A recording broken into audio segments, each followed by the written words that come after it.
"Excuse me," Catherine said, her voice pitched at the exact frequency that had been getting results since her prep school days. "You're in my seat." David looked up slowly. "I beg your pardon?" David's voice was smooth, educated, with just a hint of something she couldn't place. Midwest, maybe? It was the voice of someone used to being heard the first time. "You're sitting in my seat," Catherine repeated, pulling out her phone to display her boarding pass like a warrant. "Seat 2A. First class. I have the ticket to prove it. Welcome back, my beautiful family and friends. If you're hooked in and you're ready to enjoy this story, click subscribe and let me know in the comments where you're watching from, because tomorrow, I will be giving you another story just as interesting as this one. And you don't want to miss it. Now let us begin. The morning rain drummed against the floor-to-ceiling windows of the executive terminal at JFK, each dropping a percussion note in the symphony of Catherine Walsh's mounting frustration. She clutched her phone tighter, her manicured nails clicking against the rose-gold case as she paced in her designer heels, Jimmy Choos that had cost more than some people made in a month, a fact she was acutely aware of and secretly proud of. "No, Richard, you don't understand," she hissed into the phone, her voice carrying the particular brand of exasperation reserved for incompetent subordinates. "The Henderson account isn't just important, it's make or break. If we lose them because of your presentation." She let the threat hang in the air like smoke. Catherine had built her reputation on being untouchable. At 38, she was the youngest senior partner at Walsh & Associates, a marketing firm her father had started, but one she transformed from a modest family business into a multi-million-dollar empire. She wore her success like armor, each achievement another plate protecting her from the world that had taught her early that respect was something you demanded, not something you earned. Her reflection in the terminal window showed a woman who had mastered the art of looking expensive.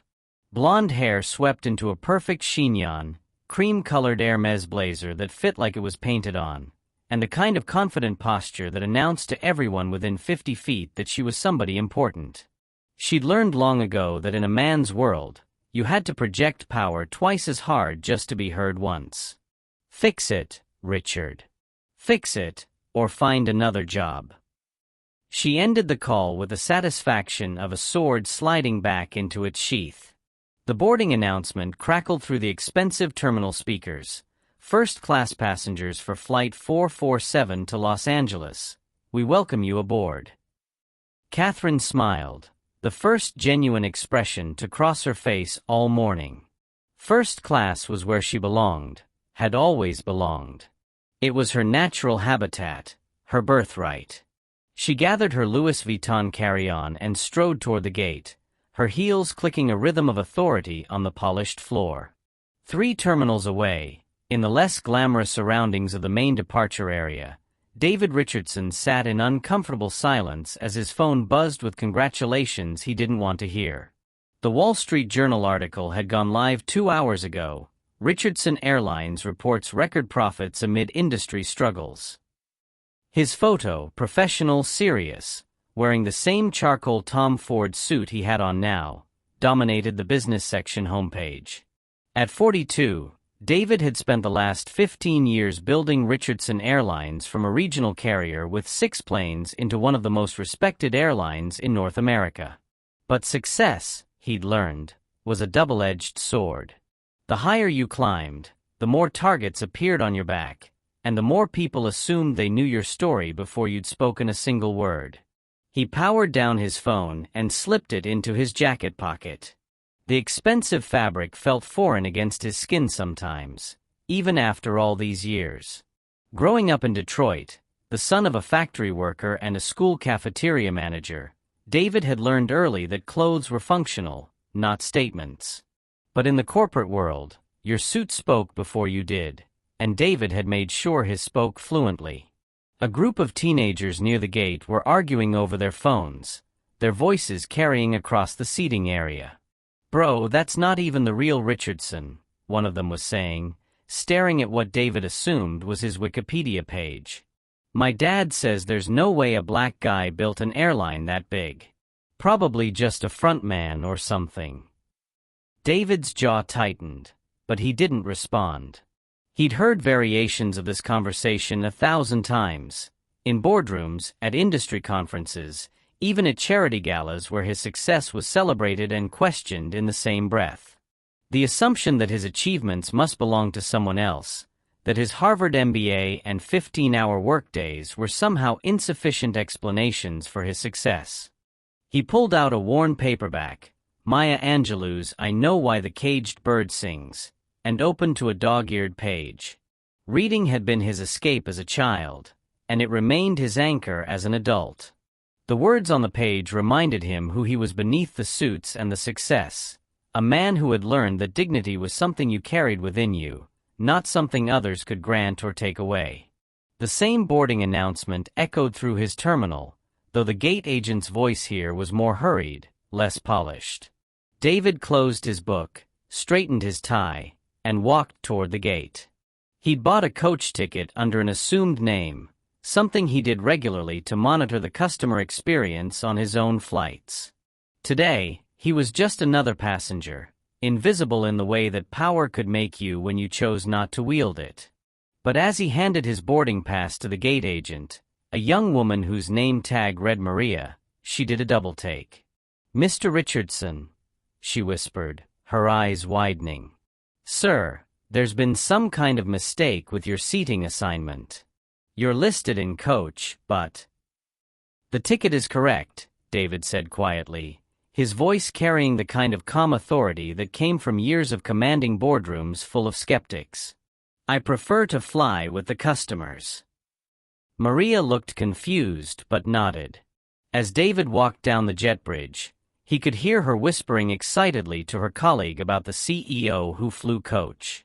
By the time he reached the aircraft door, his quiet anonymity was already compromised. The flight attendant, a seasoned professional named Janet whose smile looked genuine despite 30 years in the industry, greeted him with surprise. "Mr. Richardson? Sir, I believe there's been an error with your seat assignment.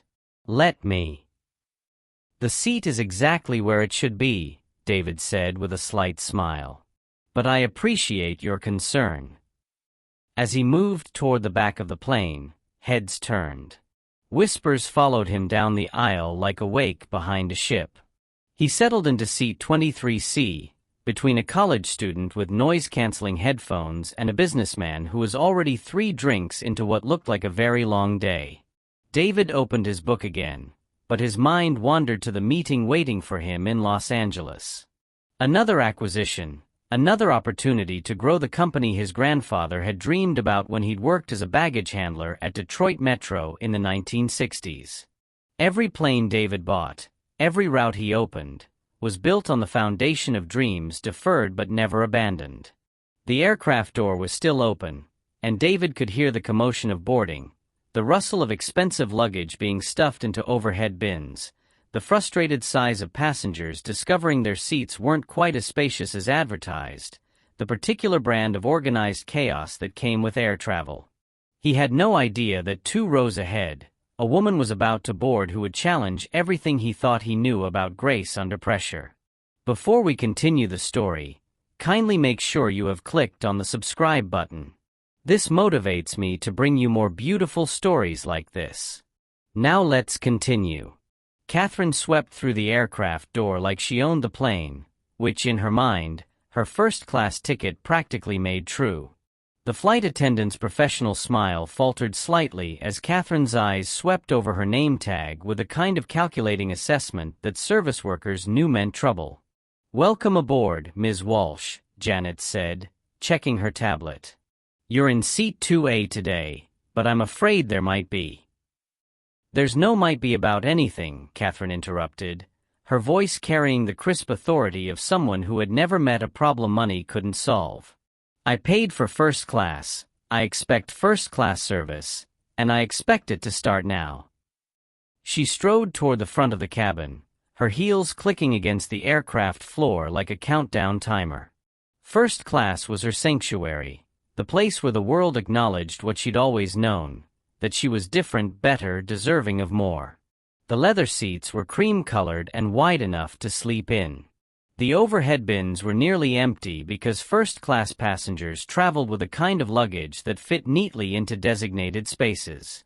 Seat 2A was exactly where it should be, window side, perfect view, maximum prestige. There was just one problem. Someone was already sitting in it. The man didn't look up immediately.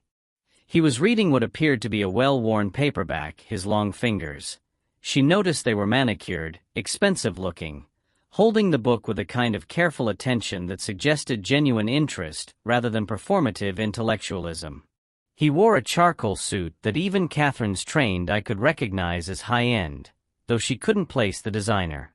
His presence in her seat was simply unacceptable.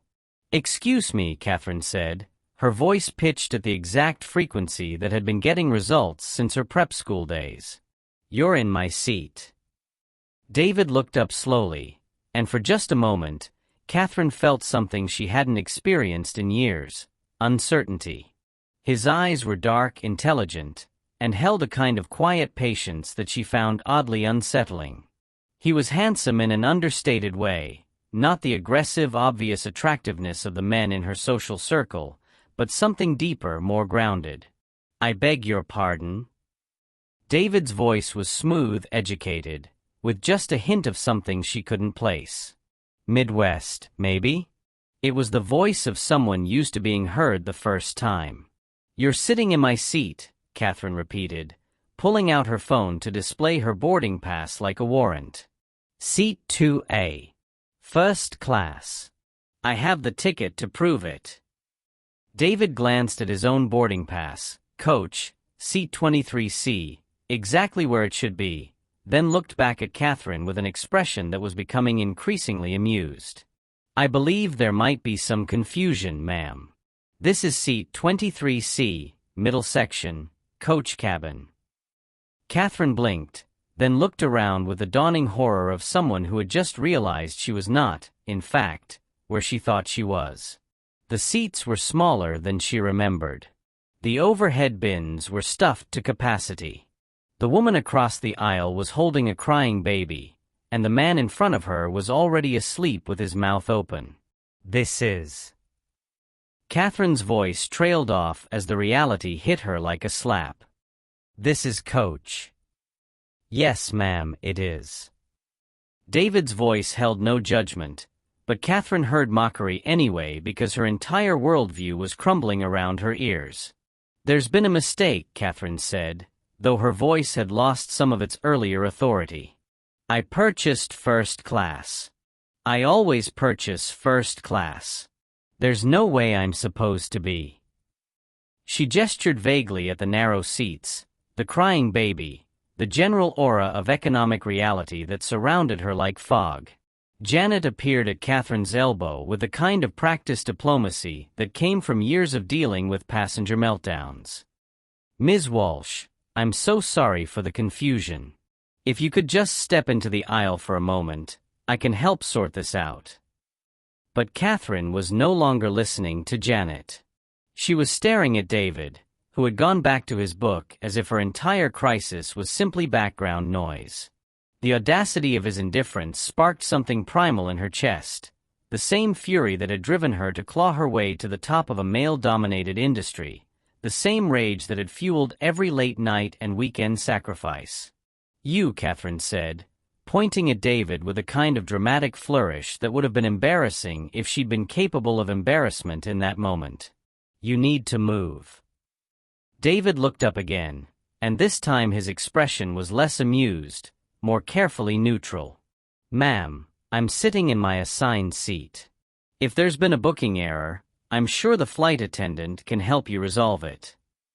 "Don't you ma'am me," Catherine snapped, her voice rising to a level that made other passengers turn and stare. "I don't know what kind of game you're playing, but I paid good money for first class, and I am not sitting in coach next to crying babies and drunk businessmen just because you decided to squat in someone else's seat."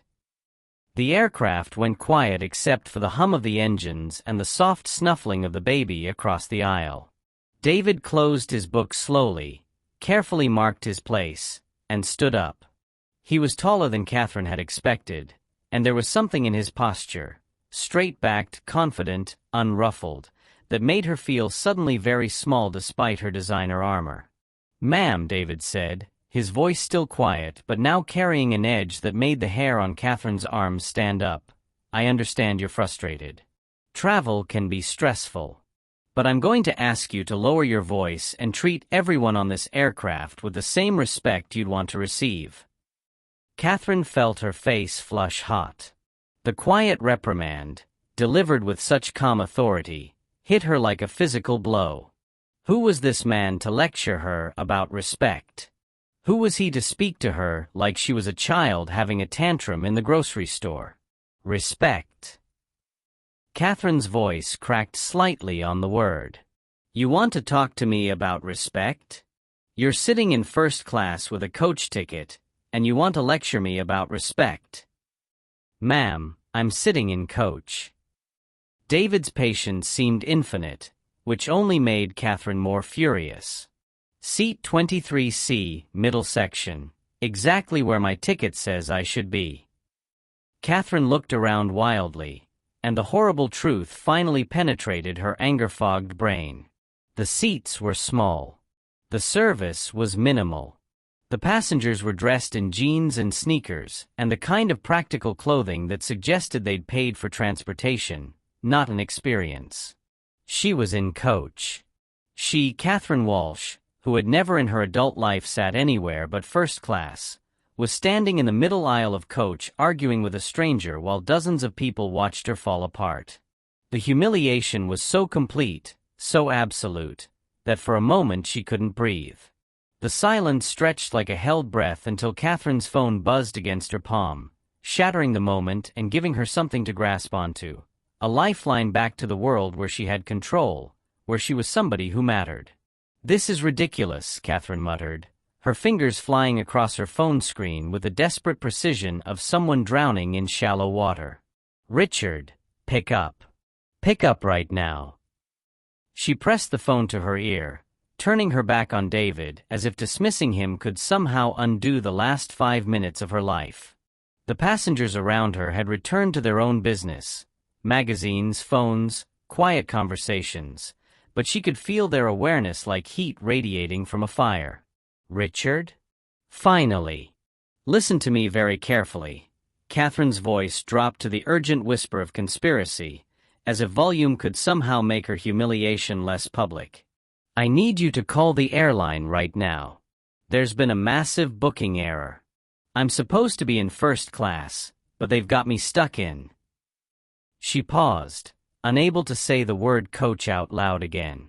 David had settled back into his seat, book open, but Catherine caught him glancing up at her with an expression she couldn't read. Pity? Amusement? The uncertainty made her grip the phone tighter.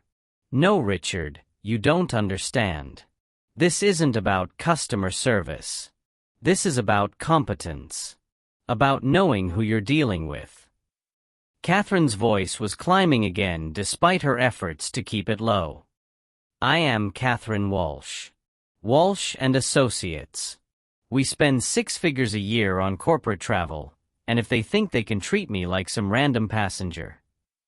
Janet appeared beside her again, this time with a particular brand of professional concern that suggested things were about to get official. "Ms. Walsh, I've checked with the gate agent, and I'm afraid there's been no error with your booking. Your ticket was purchased for coach class, seat 24B, which is right here." She gestured to the middle seat directly behind David, and Catherine stared at it as if Janet had just pointed to an electric chair. "That's impossible." The words came out flat, mechanical, like a computer rejecting invalid input. "I don't fly coach. I have never flown coach. My assistant books first class. She always books first class." "Ma'am, I have the booking record right here," Janet said gently, showing Catherine her tablet. "The ticket was purchased yesterday at 3:47 p.m., coach class, by someone with the login credentials for Walsh and Associates." Catherine snatched the tablet from Janet's hands, her eyes scanning the screen with the desperate intensity of someone looking for a mistake that would save her life. The booking was there, clear as daylight. Coach. Middle seat. Her corporate credit card. Her assistant's login. This is... Catherine's voice cracked, and she cleared her throat, trying to regain some semblance of authority. This is obviously a system error. Your computer system has made a mistake. Ma'am, David's voice came from behind her, quiet and careful. Perhaps you should call your assistant directly. Catherine whirled around, her eyes blazing with the fury of someone who had just been offered unwanted advice by someone she considered beneath her notice. I beg your pardon? Did I ask for your input? David met her gaze steadily. I'm just suggesting that if there's been a miscommunication, the fastest way to resolve it would be to speak directly with the person who made the booking.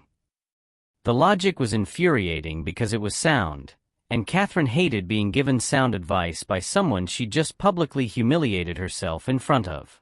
But her phone was already buzzing with a text message, and when she looked down, her world tilted a little further off its axis. The text was from Jennifer, her assistant. So sorry. Budget meeting ran late. Had to downgrade your LA flight to coach to stay under quarterly travel limits. Mr. Walsh approved the change. Hope the meeting goes well. Catherine stared at the message until the words blurred. Her father, her own father, had approved downgrading her to coach. The man who had taught her that image was everything, that perception was reality, that you were only as good as the respect you commanded, had signed off on sending her to Los Angeles like a common traveler. Everything all right, ma'am? David's voice held genuine concern now, and Catherine realized she'd been standing in the aisle clutching her phone for almost a full minute without moving or speaking. Fine, Catherine said quickly, shoving the phone back into her purse with the kind of violence usually reserved for slamming doors. Everything is perfectly fine. But nothing was fine. Nothing would ever be fine again. She was Catherine Walsh, senior partner, corner office, six-figure salary, and she was about to spend the next 5 hours wedged between strangers in a seat that cost less than her lunch the day before. Ma'am, if you could please take your seat, Janet said, her professional smile showing the first signs of strain. We need to prepare for departure. Catherine looked at seat 24B, her seat, with the expression of someone being asked to lie down in their own grave. The middle seat. The worst seat on any aircraft. No window, no aisle, no escape. Just her, trapped between whatever random passengers had been unfortunate enough to book the seats on either side of her. She sat down with the rigid posture of someone trying to touch as little of their surroundings as possible.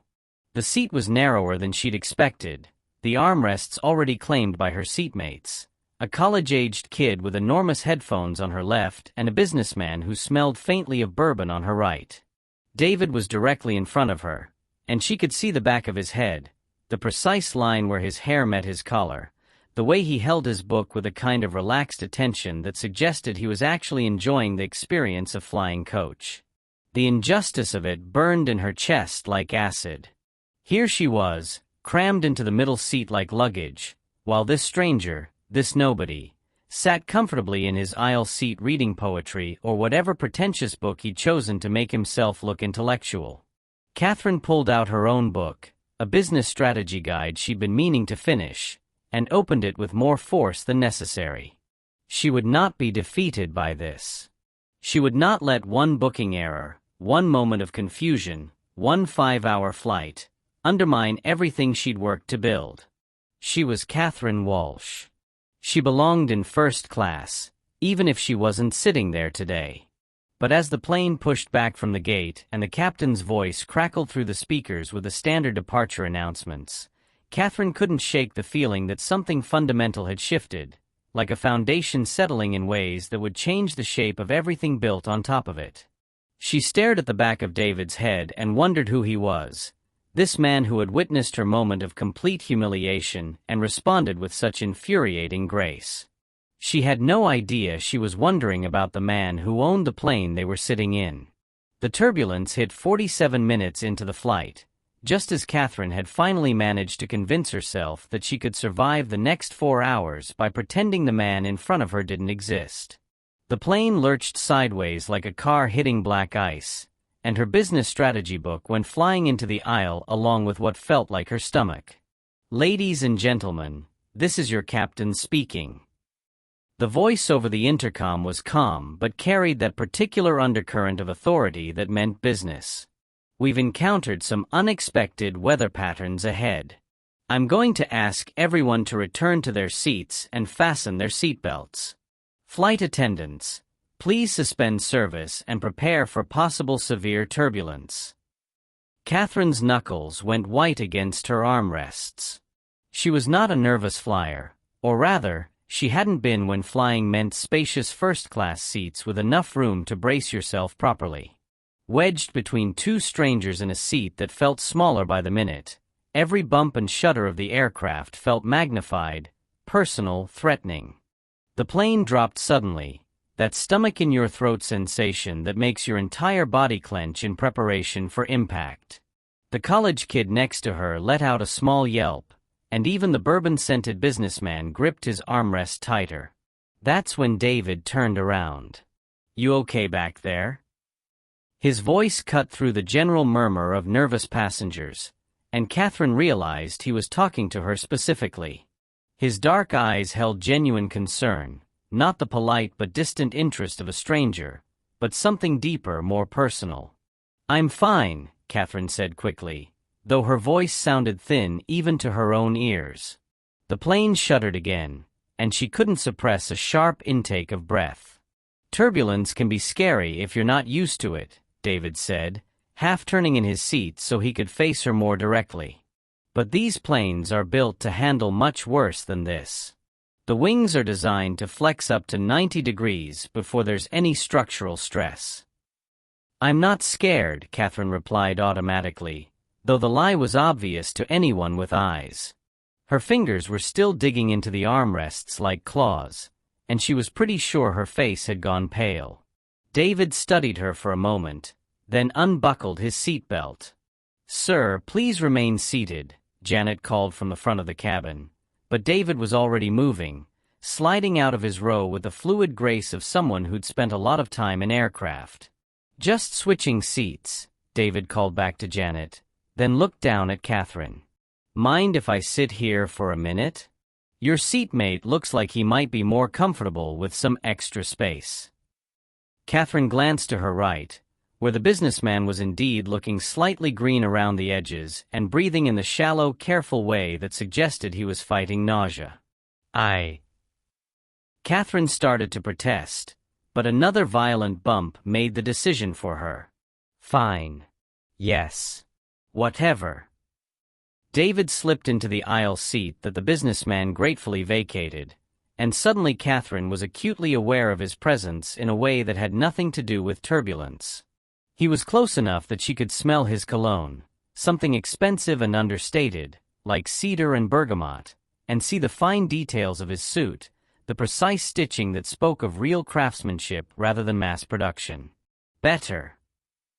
David asked, buckling himself in with a kind of economy of movement that suggested he'd done this thousands of times. "Why are you doing this?" The question slipped out before Catherine could stop it, raw and vulnerable in a way that made her want to take it back immediately. David tilted his head slightly, considering her with those dark, intelligent eyes that seemed to see more than they should. "Doing what?" "Sitting down. Being." Catherine struggled to find the right word. "Kind. After I was so human." David supplied gently. "We're all human. Bad days happen to everyone." The plane jolted again, harder this time, and Catherine's hand shot out instinctively, grabbing onto the first solid thing she could find, which turned out to be David's forearm. She should have let go immediately. should have apologized for the unwanted contact and retreated back into her shell of professional distance. Instead, she found herself noticing how solid he felt, how steady, like an anchor in the chaos of weather and metal and gravity that surrounded them. "Sorry," she whispered, but she didn't let go, and he didn't pull away. "Nothing to apologize for," David said, his voice low and calm. "I used to be terrified of flying. Panic attacks, sweating, the whole thing. Took me years to get comfortable in the air." Catherine looked at him in surprise. "Really? But you seem so composed." David's smile was self-deprecating. "That's learned behavior. I fly probably 300 days a year for work. You develop coping mechanisms. What kind of work takes you in the air that much?" Catherine asked, genuinely curious now despite herself. In her mental catalog of professions, only a few required that level of travel, and most of them involved the kind of success that should have put him in first class. "Management consulting," David said without missing a beat. "Lots of client visits, site inspections, that kind of thing. Not glamorous, but it pays the bills." It was a lie, but such a smooth, practiced one that Catherine almost believed it. Almost. "That's funny," she said slowly. "Most management consultants I know fly first class. Corporate travel policies, you know." Something flickered across David's expression. Surprise, maybe, or calculation. Not all consulting firms are created equal. Some of us are more focused on the work than the perks.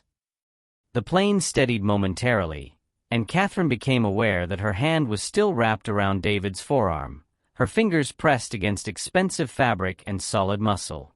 She should have been embarrassed by the contact, mortified by her display of vulnerability. Instead, she felt something she hadn't experienced in years, genuine human connection. "I'm Catherine," she said suddenly. "Catherine Walsh." "David," he replied, and there was something in the way he said his own name, like he was testing how it sounded in this context. "David Richardson." Richardson. The name tickled something in the back of Catherine's memory, but before she could place it, the plane hit another pocket of rough air, and all thoughts of recognition scattered like leaves in a storm. "Tell me something," Catherine said, her voice barely audible over the engine noise and the general anxiety of 200 passengers trying not to think about falling out of the sky. "Do you think people can change? Really change, not just adapt or adjust, but fundamentally become different than they were?" David was quiet for so long that Catherine thought he might not have heard her over the turbulence. When he finally spoke, his voice carried a weight that suggested the question had touched something deeper than casual conversation. "I think," David said carefully, "that most people are more than the worst thing they've ever done. And more than the best thing, too. Change isn't about becoming someone different. It's about becoming who you actually are underneath all the things you think you have to be." The words hit Catherine like a physical blow, not because they were harsh, but because they were so precisely, perfectly what she needed to hear in that moment that it felt like he'd reached inside her chest and touched something she'd forgotten was there. "That's..." Catherine paused, searching for words. "That's either very wise or complete bullshit." David laughed, a genuine sound that transformed his entire face. "Why not both?" And despite everything, the turbulence, the humiliation, the fact that she was having the most honest conversation she'd had in months with a complete stranger in the middle of coach class, Catherine found herself laughing too. The turbulence had passed, leaving behind that peculiar airplane quiet where everyone pretends they weren't just convinced they were about to die. Catherine's hand was still resting on David's arm, and she was surprised to find she didn't want to move it. There was something steadying about the contact, something that made the narrow coach seat feel less like a prison and more like, well, still a prison, but one with better company.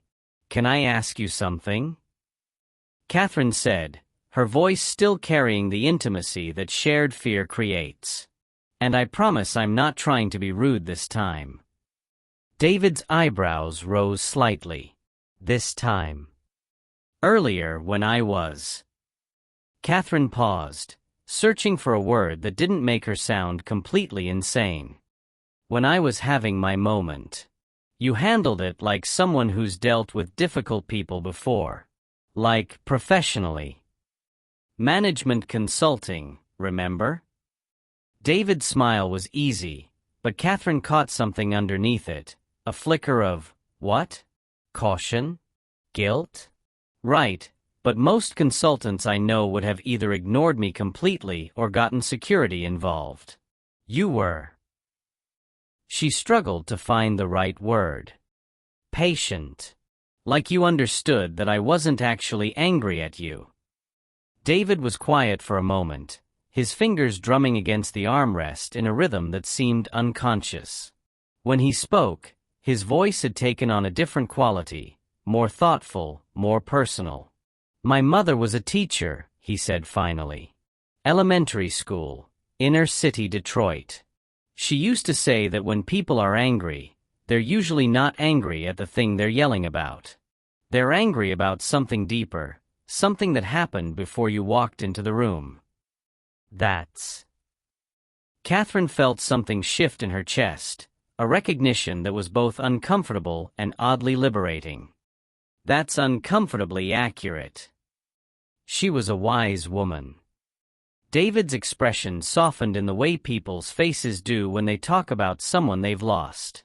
Spent 30 years teaching kids who came to school hungry, angry, scared. She said her job wasn't really about reading and math.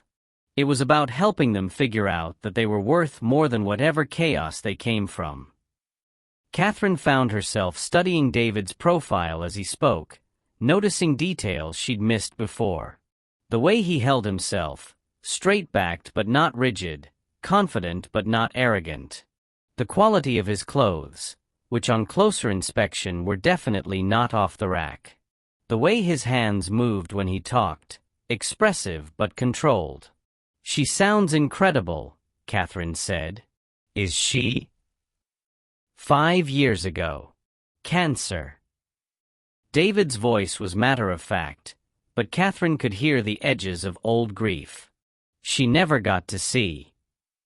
He stopped himself, as if he'd been about to say something he shouldn't. "See what?"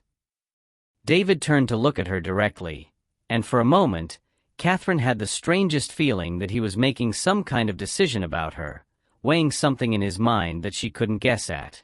"Just see how things turned out," David said finally. "She worried about me, you know? Thought I worked too much, cared too much about what other people thought of my success." "Do you?" The question slipped out before Catherine could stop it, and she immediately wished she could take it back. It was too personal, too probing for whatever this was, this strange connection forged in turbulence and coach-class proximity. But David didn't seem offended. If anything, he looked impressed by the directness of it. "Honestly? Yes. Probably too much." He paused, seeming to consider his words carefully. "When you grow up where I grew up, looking like I look, success isn't just personal. It's political. Every achievement is scrutinized, every failure is magnified. You start to feel like you're not just representing yourself, but everyone who looks like you came from where you came from." Catherine felt a flush of shame so sudden and intense it made her dizzy. Her behavior earlier, the assumptions, the entitlement, the casual dismissal of his dignity, took on a different, uglier dimension in light of what he was sharing. "I'm sorry," she said quietly. "For earlier. For the way I made assumptions." "We all make assumptions," David said, but his voice had an edge to it now, like he was testing whether her apology was genuine or just politeness. "The question is what we do when we realize we're wrong."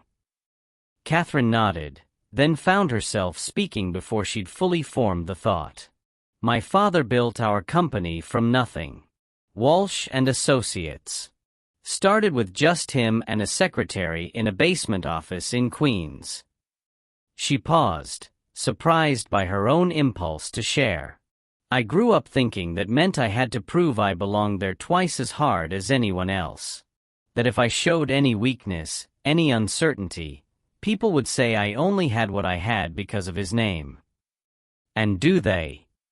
The question was gentle, but it hit like a scalpel finding exactly the right spot. Catherine felt tears prick at her eyes, actual tears, which she hadn't shed in a business context since her first year out of Harvard. Every day, she admitted. Every meeting, every presentation, every decision. There's always someone wondering if I'm really qualified or if I'm just daddy's little girl playing dress-up in mommy's heels. David was quiet, and Catherine realized she'd just admitted something to a complete stranger that she'd never said out loud to anyone. Not her therapist, not her closest friends, not even herself in the privacy of her own thoughts. So you decided to make sure no one could ever question your authority, David said. It wasn't a question. Something like that. Catherine laughed, but it came out shaky.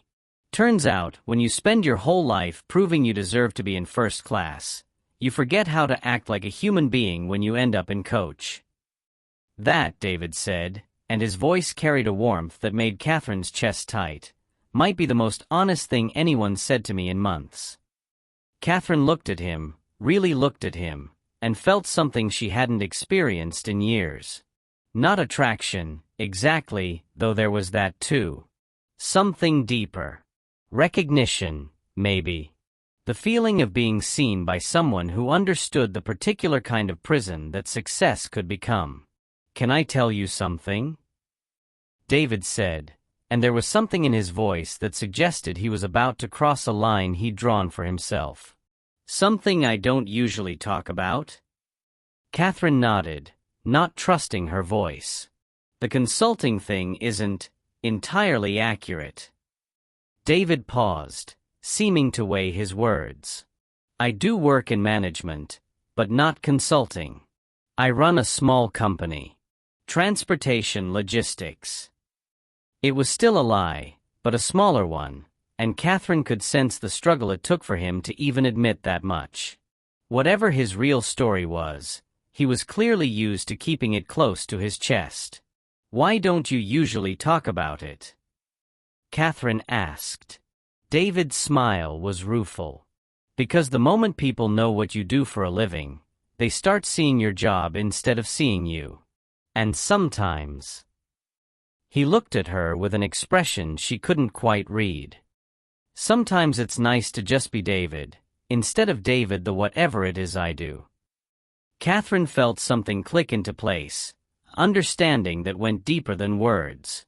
She knew exactly what he meant because she'd spent her entire adult life being Catherine the senior partner instead of just Catherine. Well then, she said, managing a smile that felt more genuine than any expression she'd worn in months. Nice to meet you, David. Just David. Nice to meet you too, Catherine. Just Catherine. And for the first time in longer than she could remember, Catherine felt like she was exactly where she belonged. The meal service, when it finally came, was everything Catherine had expected from coach class and worse. The sandwich was wrapped in plastic that required engineering expertise to open. The apple was the kind of mealie that suggested it had been in storage since the previous geological era, and the cookies were so aggressively artificial they seemed to glow under the cabin lighting. David unwrapped his identical meal with a kind of careful attention that suggested he was genuinely curious about what he'd find underneath the plastic. Catherine watched him take a thoughtful bite of the sandwich and actually nod, as if he'd discovered something interesting. Please tell me you're not about to say that's good, Catherine said, poking at her own sandwich with the plastic fork like it might bite back. It's not good, David said, taking another bite. But it's not trying to be good. It's trying to be consistent, predictable, safe. Sometimes that's more valuable than good. Catherine stared at him. Are we still talking about airplane food? David's laugh was warm, genuine. Probably not. I have a tendency to find metaphors everywhere. Occupational hazard. Of management consulting? Catherine's tone was teasing, but she caught the slight hesitation in David's expression, the way his eyes flickered away for just a moment before returning to hers. Something like that. David set down his sandwich and leaned back in his seat, studying her. What about you? Any occupational hazards in marketing? Oh, several. Chronic overthinking, an inability to look at any advertisement without mentally redesigning it, and... Catherine paused, surprised by her own impulse to honesty. An unfortunate tendency to treat every human interaction like a negotiation. Even this one. The question was quiet, serious, and Catherine felt it land somewhere in her chest like a small warm weight. She looked at David, really looked at him, taking in the intelligence in his dark eyes, the way he listened like her words actually mattered, the fact that he'd chosen to sit with her through her fear instead of staying safely in his own row. No, she said softly. Not this one. They ate in comfortable silence for a while, the kind of quiet that felt natural rather than awkward. Catherine found herself stealing glances at David as he read. The book was poetry, she realized, something by Mary Oliver, and wondered when she'd stop noticing that people could be genuinely content in their own company. Can I ask you something? Catherine said eventually. And feel free to tell me to mind my own business. Shoot. Earlier, when you were talking about success being scrutinized, that sounded personal. Like you were speaking from experience. David closed his book, using his finger to mark his place, and Catherine could see him weighing whether to answer, how much to reveal. You want the honest truth? David asked. Always. I'm probably the only person on this plane who's more uncomfortable with assumptions than you are. David's voice carried a weight that suggested layers of experience Catherine could only guess at. People look at me, and they see what they expect to see. Sometimes that's good. They assume I'm competent, professional, trustworthy. Sometimes it's... He paused, searching for words. Sometimes it's less good. What do you mean? David was quiet for so long that Catherine thought he might not answer. When he spoke, his voice was careful, measured. I was in a meeting last month. Big conference room, mahogany table, the whole corporate theater setup.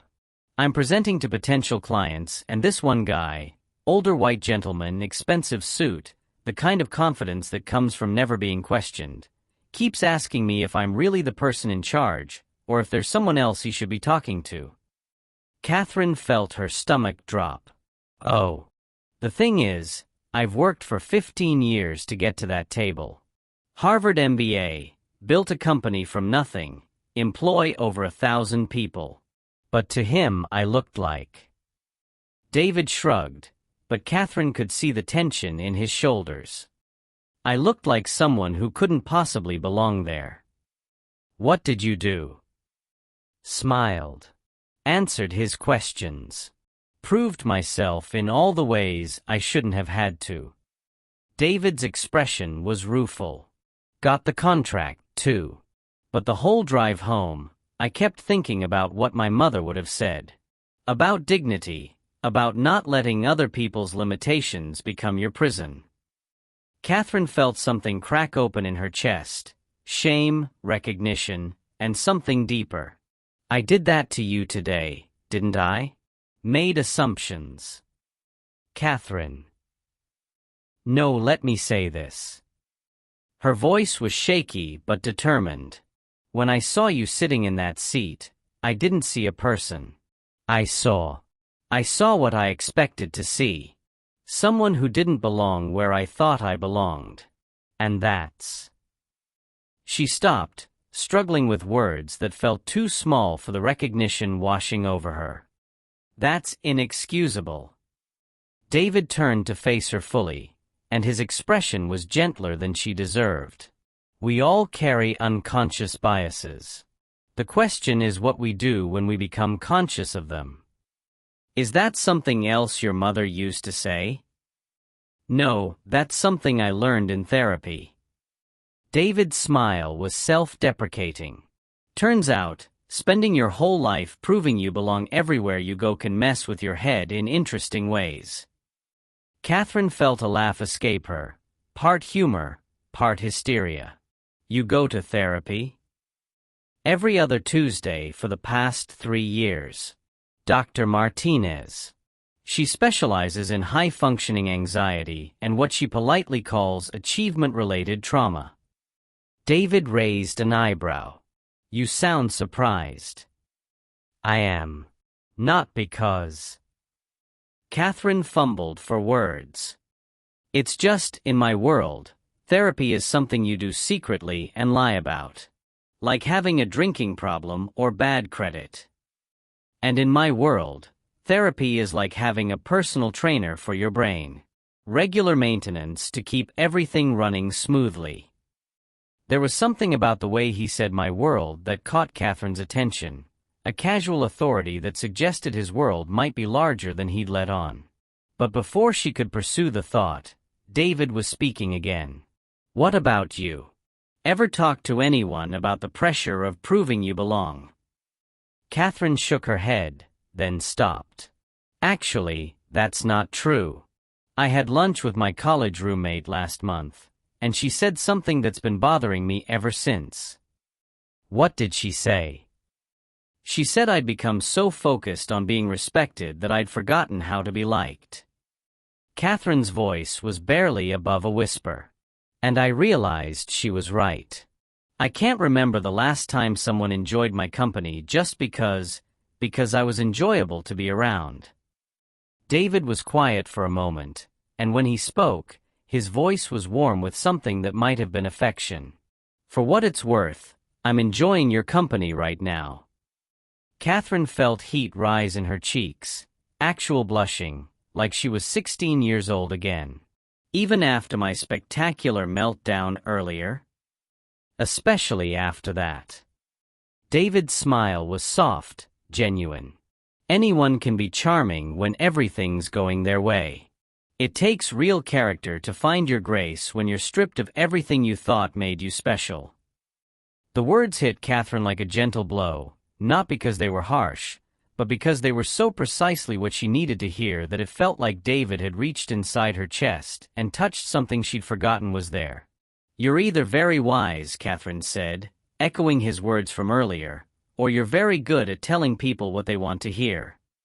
Why not both?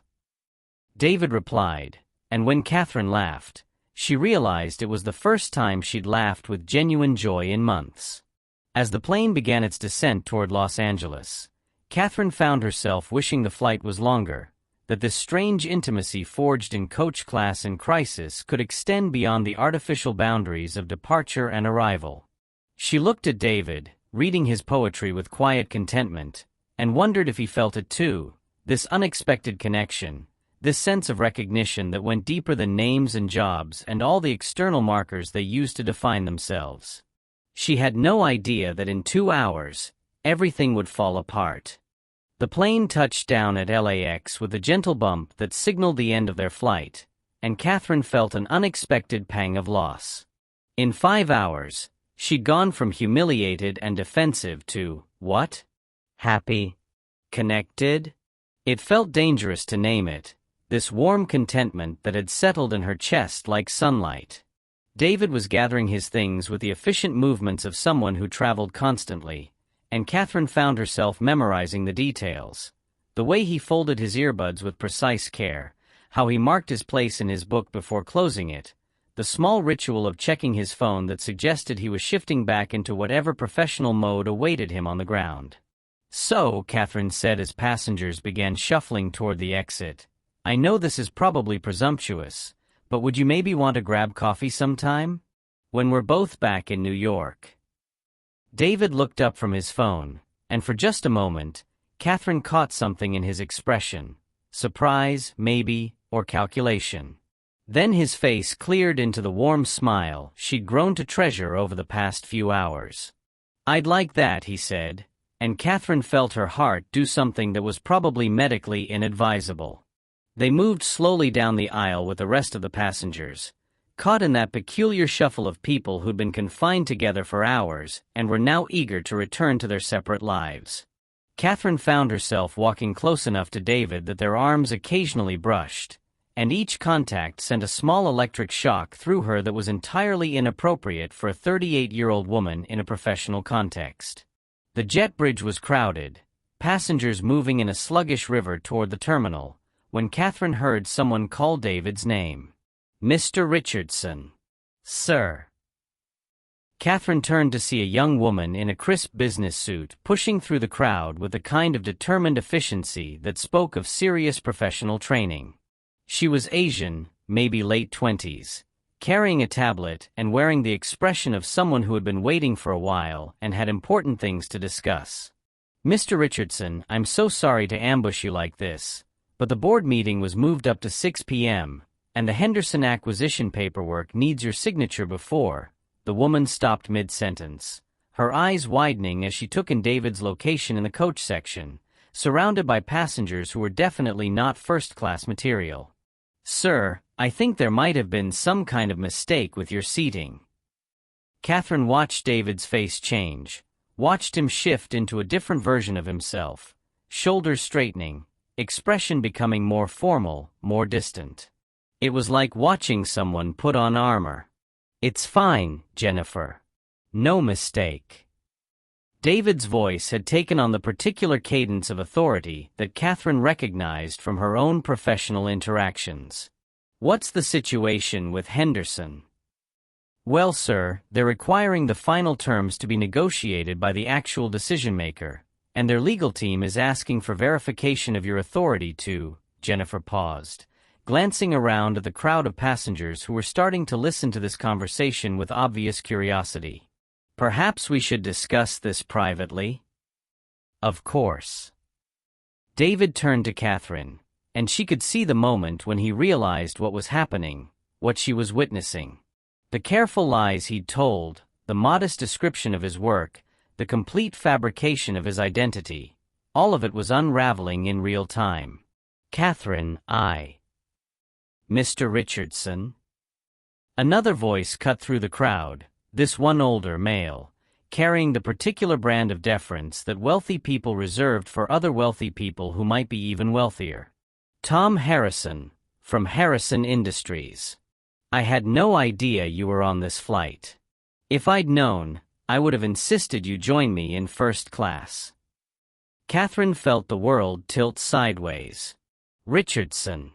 The name that had been tickling the back of her memory for hours suddenly clicked into place with devastating clarity. Richardson Airlines. The business journals. The Forbes profiles. The Wall Street Journal article she'd seen just that morning while waiting for her delayed flight. David Richardson. Not David the management consultant. Not David who worked in transportation logistics. David Richardson, founder and CEO of Richardson Airlines, who had a net worth somewhere in the hundreds of millions and who owned, among other things, the plane they had just gotten off of. The plane. His plane. Catherine stared at him, and she could see the exact moment when he realized she'd figured it out. His expression shifted from apologetic to resigned to something that might have been grief. "You own this airline," Catherine said, her voice barely above a whisper. Around them, the conversation continued, Jennifer trying to manage the Henderson situation, Tom Harrison attempting to network, other passengers beginning to recognize the name and pull out their phones for photos. But Catherine only had eyes for David, who looked like a man watching something precious break in his hands. "Catherine, let me explain. You own this airline." Her voice was louder now, carrying the particular edge of someone who had just realized they'd been played. "You've been sitting in coach on your own plane, letting me humiliate myself, letting me pour my heart out to you about assumptions and prejudice and belonging, and you've been lying to me this entire time." "It wasn't like that." What was it like? Catherine's voice cracked, and she could hear the conversations around them beginning to quiet as people sensed drama. Was it entertaining? Watching the entitled white woman have her breakdown in coach, while the billionaire pretended to relate to her problems. David's face went very still. Don't what? Don't be upset that you've been lying to me for 5 hours? Don't feel humiliated that I've been confessing my deepest insecurities to someone who was pretending to understand them. I wasn't pretending anything, David said, his voice low but carrying an edge that made several nearby passengers step back. Everything I told you was true. My mother, the therapy, the pressure, the assumptions people make, all of it was true. Except the part where you pretended to be just another passenger dealing with the same struggles I deal with, Catherine shot back. Except the part where you let me think we were equals, that this connection was real, that you actually understood what it felt like to. She stopped herself before she said something she couldn't take back, but the damage was already done. The words hung in the air between them like smoke from a fire that had burned everything worth saving. David looked at her for a long moment, and Catherine could see him making the same kind of calculation she'd watched him make several times during the flight. But this time, instead of choosing vulnerability, he chose distance. "You're right," David said, his voice now carrying the cool politeness of a stranger. "I should have been honest from the beginning. I apologize for the deception." The formal language, the professional distance. It was like he'd erased everything that had passed between them and replaced it with a business transaction. Catherine felt something inside her chest crumble, like a building with its supports cut. "Is that it?" Catherine asked, hating how small her voice sounded. 5 hours of, whatever this was, and that's your response? A corporate apology. David's expression softened for just a moment, and Catherine caught a glimpse of the man she'd been talking to for the past 5 hours, the one who'd sat with her through turbulence, who'd shared his mother's wisdom, who'd made her laugh in a way she'd forgotten was possible. Then Jennifer stepped forward with her tablet. Tom Harrison moved closer with his business card, and the moment was gone. David was back to being Mr. Richardson's CEO, surrounded by people who needed things from him, and Catherine was back to being just another passenger who had mistaken kindness for something more meaningful. "I have to go," David said, and his voice held a finality that felt like a door closing. "The meeting." "Of course." Catherine's voice was steady now, professional. She'd found her armor again, too. Wouldn't want to keep the board waiting. David looked like he wanted to say something else, but Jennifer was already guiding him away, tablet in hand, talking about schedules and signatures and all the important business of being important. Tom Harrison followed like a remora attached to a shark, and within minutes, David Richardson, the real David Richardson, had disappeared into the crowd of LAX like he'd never existed at all. Catherine stood alone in the jet bridge, surrounded by the last few stragglers from the flight, and felt more isolated than she had in years. The connection she'd felt, the intimacy they'd built, the possibility of something real, all of it had been built on a lie so fundamental that she couldn't trust any of it. She'd thought she'd found someone who understood what it felt like to be judged by appearances, to have to prove your worth, to struggle with belonging. Instead, she'd found someone who'd been studying her like a specimen, watching her reveal her deepest vulnerabilities while he hid behind a carefully constructed fiction. As she walked through the terminal toward baggage claim, Catherine realized that the worst part wasn't that David had lied to her. The worst part was that for 5 hours, she'd felt like herself, not Catherine Walsh, the senior partner, not the woman who had to prove she belonged everywhere she went, just Catherine. And now she didn't know if any of it had been real. Catherine's hotel room at the Beverly Hills Hilton was everything she'd requested. Corner suite, city view, marble bathroom, the kind of luxury that usually made her feel successful and important. Tonight, it felt like an expensive prison cell. She sat on the edge of the king-sized bed, still wearing her wrinkled cream blazer, staring at her phone. The Henderson meeting had gone well, better than well, actually. She'd channeled her hurt and anger into the kind of laser-focused presentation that had built her reputation. The client had signed on the spot, a 7-figure account that would make her father proud and secure her position for another year. But all she could think about was David's face when he'd realized she knew the truth. Her phone buzzed with a text from her assistant. Saw the news about Richardson Airline's record profits. Crazy that you were on one of their flights today. Small world. Hope the meeting went well. Catherine stared at the message until the words blurred. Small world, indeed. She opened her laptop and, against her better judgment, found herself Googling David Richardson Airlines. The search results were overwhelming. Business profiles, interviews, photos from charity galas where he looked polished and distant in expensive tuxedos. There was the Wall Street Journal article from that morning, a Forbes piece from 6 months ago titled The Quiet Revolutionary, How David Richardson Built an Empire on Excellence. She clicked on a video interview from CNBC, recorded just 2 months earlier.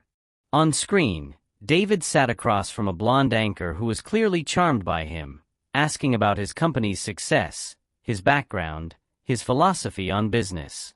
You're known for being unusually hands-on for a CEO, the anchor was saying.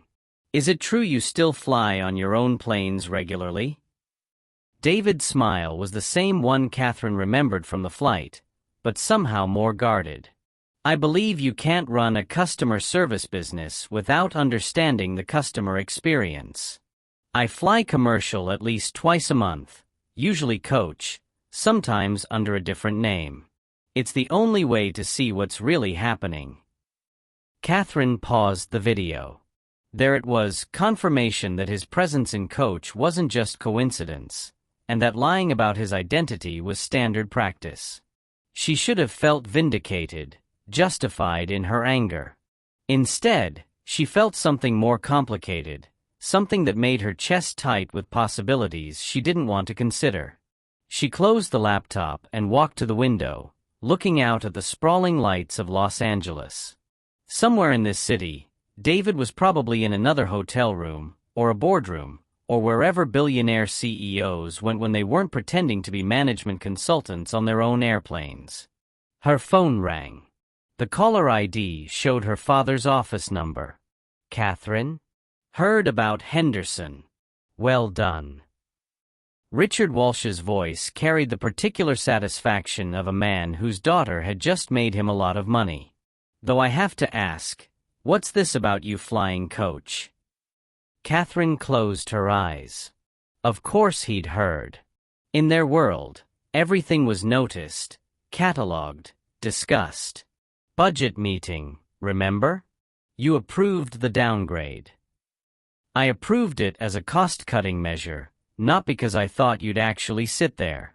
First-class upgrades exist for a reason, Catherine. We have a reputation to maintain. Maybe I wanted to see what it was like, Catherine said, surprised by her own honesty. Her father was quiet for a moment. And what was it like? Catherine thought about David's steady presence during the turbulence, his mother's wisdom about angry people, the way he'd listened when she'd admitted her deepest fears about being worthy of her success. She thought about 5 hours of feeling seen, understood, genuinely connected to another human being.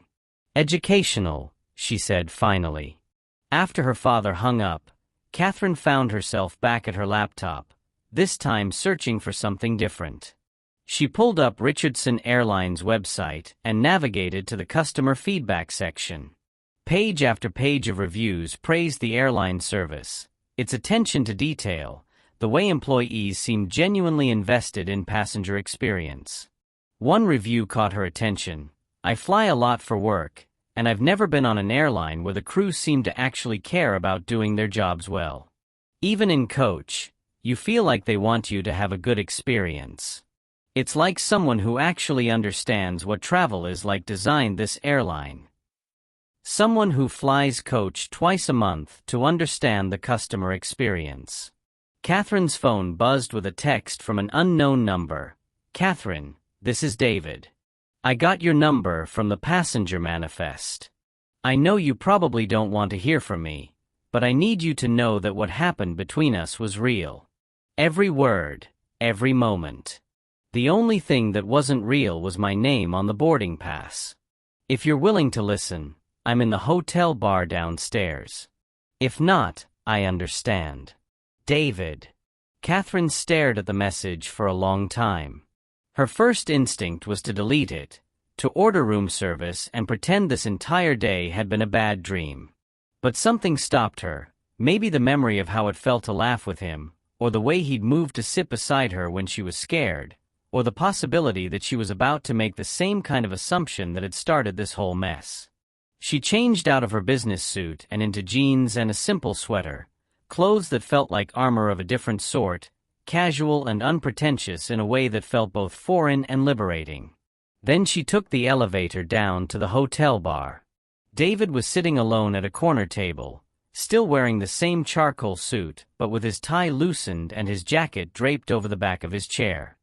He looked tired in a way that went deeper than jet lag, and when he saw her approaching, his expression shifted through surprise, relief, and something that might have been hope. "You came," he said, standing as she reached the table. "I came," Catherine agreed, but she didn't sit down. "I'm not sure why." "Because you're curious," David said, and there was something in his voice, not confidence exactly, but a kind of quiet certainty. "Because the woman I spent 5 hours talking to doesn't make decisions based on anger alone." Catherine felt a flash of irritation. "Don't tell me who I am." "You're right. I'm sorry." David gestured to the chair across from him. "Will you sit? Please." Catherine sat, but kept her posture rigid, defensive. "You have 5 minutes." David nodded, accepting the limitation. "Everything I told you about my background, my mother, the pressure I feel, the assumptions people make, all of that was true. The only lie was about my job, and I lied because..." He paused, searching for words. "Because I wanted to be seen as David, not as David Richardson, the CEO." "But that's exactly the problem," Catherine said, leaning forward. "You can't separate those things. Your success, your wealth, your position, that's part of who you are. You can't just take it off like a costume when it's convenient." "Can't I?" David's eyes met hers directly. "Isn't that exactly what you did today? You stopped being Catherine Walsh, the senior partner, and became just Catherine. I felt it happen. I saw the moment when you let your guard down and showed me who you really are underneath all that armor." Catherine felt her breath catch. That was different. "How?" The question hung between them, simple and devastating. Catherine realized she didn't have an answer that didn't make her a hypocrite. "Because," she said finally, "I wasn't lying about who I was." "Neither was I," David said quietly. "I was lying about what I did for a living. There's a difference." Catherine stared at him, feeling the careful walls she'd rebuilt beginning to crack again. Part of her wanted to stay angry, to hold on to the righteous fury that felt safer than the vulnerability he was offering. But part of her, the part that had laughed with him at 30,000 feet, that had felt truly seen for the first time in years, was whispering that maybe, just maybe, he was telling the truth. "I don't know how to trust you," Catherine said, and her voice was smaller than she'd intended. "I know," David said. "But maybe we could figure it out together?" Catherine looked at him, really looked at him, and saw not the billionaire CEO or the management consultant, but the man who had sat with her through turbulence, who had shared his mother's wisdom, who had made her feel like herself again. The choice stretched before her like a bridge over an abyss: step forward into the unknown, or turn around and walk back to the safety of everything she'd always known. "Okay," Catherine said, the word escaping before she could stop it. "Let's figure it out." And for the first time since LAX, David smiled. Not the polite, professional smile of David Richardson, the CEO, but the warm, genuine expression of David, just David, who had somehow become more important to her than she thought possible. 6 months later, Catherine stood in the first-class cabin of Richardson Airlines Flight 447, the same route she'd taken that transformative day in March. But this time, she wasn't a passenger. She was conducting what David had started calling her quarterly customer experience audits, a role she'd never expected to have and had grown to love more than any job she'd ever held. Ms. Walsh. The flight attendant, a young man named Marcus whose enthusiasm reminded Catherine of herself 10 years ago, approached with a tablet. "I've got the passenger feedback forms from yesterday's flights. The scores are incredible. 97% satisfaction rating in coach, 99% in first class." Catherine smiled, accepting the tablet. "And how are the employees feeling? That's the metric that really matters." It had taken her 3 months to convince David that customer satisfaction was only half the equation, that truly great service came from employees who felt valued, supported, and genuinely invested in their work. Her background in marketing, combined with her newfound understanding of what it felt like to be treated with dignity regardless of circumstances, had led to innovations in employee training and support that were already being studied by other airlines. "They're good," Marcus said, his grin infectious. "Really good. The new brake policies you implemented have made such a difference. And the customer service training." He paused, looking almost embarrassed by his own enthusiasm. "I actually look forward to coming to work now." After Marcus left, Catherine settled into seat 2A, the same first-class seat she'd been convinced she deserved all those months ago. The irony wasn't lost on her that she now spent most of her flights in coach, talking to passengers and crew, understanding the experience from every angle. But today was different. Today, David was flying back from a business trip to Seattle, and she was surprising him. She'd been nervous about their relationship in the beginning, hyper-aware of the power dynamics, the wealth disparity, the way people looked at them when they were together. But David had been patient, transparent in a way that was sometimes almost painful. He'd shown her financial records, introduced her to his board of directors, taken her to Detroit to meet his extended family. He'd made it clear that if they were going to build something real, it had to be built on complete honesty. The transformation hadn't been easy. Catherine had left Walsh & Associates after a spectacular argument with her father about throwing away everything we built for some fantasy. Starting her own consulting firm had been terrifying, but working with Richardson Airlines had led to other clients, other opportunities. She was making less money than she had before, but she was happier than she'd ever been. Her phone buzzed with a text from David, "Boarding now. See you soon. Can't wait to hear about the Henderson follow-up meeting." Catherine smiled. The Henderson account, the one she'd won on that terrible, wonderful day 6 months ago, had turned out to be just the beginning. Her work with Richardson Airlines had caught the attention of other companies interested in genuine customer experience transformation, and she'd found herself building exactly the kind of business she'd always dreamed of, one that made a real difference in how people were treated.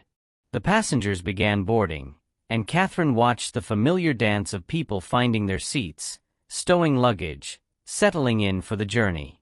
But this time, she was looking for different things. Signs that the crew was implementing the new protocols, evidence that passengers felt welcomed regardless of which cabin they'd purchased seats in. She spotted David in the boarding queue before he saw her. Even in the crowd of passengers he stood out, not because of his expensive clothes or commanding presence, but because of the way he moved through the world with quiet confidence and genuine curiosity. He was talking to an elderly woman who seemed confused about her seat assignment, and Catherine watched him help her find her row with a kind of patient kindness that had first caught her attention. When David finally made it to first class and saw her sitting there, his entire face transformed with joy. "Catherine Walsh," he said, settling into the seat beside her. 2B, the seat she'd refused to believe was his all those months ago. "What are you doing here?" "Quality assurance," Catherine said solemnly. Someone has to make sure the CEO isn't getting preferential treatment. David laughed, the sound warm and familiar. And your assessment? Catherine pretended to consider this seriously. Well, I did notice that the flight attendant smiled at you. Seemed a bit suspicious. That's just my natural charm, David said, leaning closer. Plus, I tip well. Passengers don't tip flight attendants. Passengers don't. But the guy who signs their paychecks occasionally sends thank you bonuses. Catherine shook her head, but she was smiling. This was what she'd learned to love most about David, his ability to wield his power in ways that lifted people up rather than asserting dominance over them.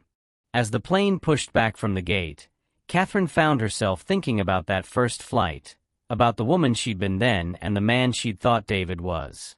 The irony was that they'd both been more honest in their deceptions than they'd been in years of their real lives. Stripped of their usual armor, her first-class entitlement, his CEO authority, they'd found something real. Penny for your thoughts, David said, covering her hand with his. Just thinking about seat 23C, Catherine said. And how sometimes the best things come from the worst moments. David's expression grew serious. Do you ever regret it? Leaving your father's company, starting over? Catherine considered the question. 6 months ago, her identity had been wrapped up in external validation, first-class seats, corner offices, her father's approval. Now she measured success differently, by the text messages from employees thanking her for policy changes that made their jobs better, by passenger feedback about feeling truly cared for, by the quiet satisfaction of work that made a genuine difference. Never, she said finally. Though I do miss the certainty of knowing exactly who I was supposed to be. And who are you now? Catherine looked at him, this man who'd seen her at her worst and somehow found something worth loving, who'd risked his own vulnerability to show her that connection was possible, and felt the answer settle in her chest like a warm weight. I'm someone who chooses love over fear, she said. Someone who believes that how we treat people matters more than where we sit on an airplane. Someone who's learning that the best parts of herself were always there, just buried under too many years of trying to prove she deserved to exist. David lifted their joined hands and kissed her knuckles gently. I love that person. Even when she has spectacular meltdowns in coach class. Especially then, David said, echoing his words from that first flight. Though I have to say, your meltdowns have gotten much more professional since you started working in customer experience. Catherine laughed, and the sound carried joy that felt as light as the clouds outside their window. Give me time. I'm sure I can still manage a good tantrum when the situation calls for it. As the plane climbed toward cruising altitude, Catherine realized that she'd been wrong about everything that mattered. She'd thought success meant commanding respect, that love meant finding someone who fit into her existing life, that change meant weakness. Instead, she'd learned that real success was about contributing something meaningful, that love meant growing into someone better than you'd been alone, and that the courage to change was the strongest thing she'd ever done. The flight attendant stopped by their row. Can I get you anything, Mr. Richardson? Ms. Walsh. Actually, David said, glancing at Catherine with a smile that held secrets, we're perfect. And as the plane carried them toward home, Catherine knew he was right.